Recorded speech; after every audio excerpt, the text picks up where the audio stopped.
Manipur Fire Service के अनौबा training cum conference hall अमदी फायर प्रिवेंशन विंग हांगदोक्तुना फायर फाइटर्स सिंगदा अनौबा मखलगी फायर फाइटिंग टेक्निक्स सिंग ताकपी तंबीदुना मयौ लांगपोक थेंगनबदा लाइहनगदौरी अनौबा मखलगी फायर फाइटिंग टेक्निक्स सिंग ताकपी तंबीगदौरीबा ट्रेनिंग कम कॉन्फ्रेंस हॉल अमदी फायर प्रिवेंशन विंग की बिल्डिंग अमसु सेक्रेटरी प्रशांत कुमार सिंगना माइखुम हांगदोक्रे गवर्नर रोड लाइबा मणिपुर फायर सर्विस के हेडक्वार्टर नौना साबा बिल्डिंग अदो माइखुम हांगदोक्पगी थौरम अदुदा होम की commissioner N Ashok Kumar Manipur fire services के डायरेक्टर लाइश्रम नबचंद्र सिंह शु सरुक याकी थौरम अदुगा मरी लैनना वाटर बोजर बरी अमदी water mist firefighting unit 10 flag off तौखी थौरम अदुदा चीफ सेक्रेटरी प्रशांत कुमार ना फायर सर्विस के चथोक चसिंदा खुदोंग चानबा इम्फाल सिटी की लंबी थोंगी सिस्टम असी यामना थुना सेमदोक्लगने लैरा खुलग याउना इम्फाल मनुंगी किलोमीटर 550 ब्लैक टॉपिंग याउना सेमगने मसीगी प्रोजेक्ट सिंग असिगी थबक सुहौरे अदुबु लोइसिना बहोतनबदा चही अनिरोमदी चंखिगने हाइना फोंदोके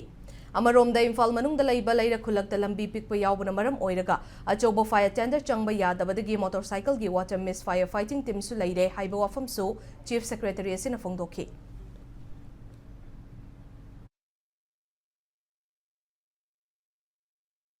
First they'll put a black top and then put a concrete top on it. Thereafter there'll be no maintenance requirement for a very long time. So that is very much on the cards. It is happening already. A lot of work has already happened in the sense that wherever ROW is available, they are making the black top first. But this work will go on for the next maybe 1.5-2 years. After that all these problems will be sorted out. I do agree this stretch requires improvement. I think we'll go back and do something about it. Imphal is known for its narrow lanes where the big fire tender can't go. That is why we have brought these bikes with water mist extinguishers. There are also other solutions available. I'm sure that will be taken care of. There's also a solution with drones that they can be connected to the drone and the tender can supply water to that. So all those things they are working very hard on it, and I'm sure that in the days to come, in the very near future, fire service will be very well equipped in the state of Manipur.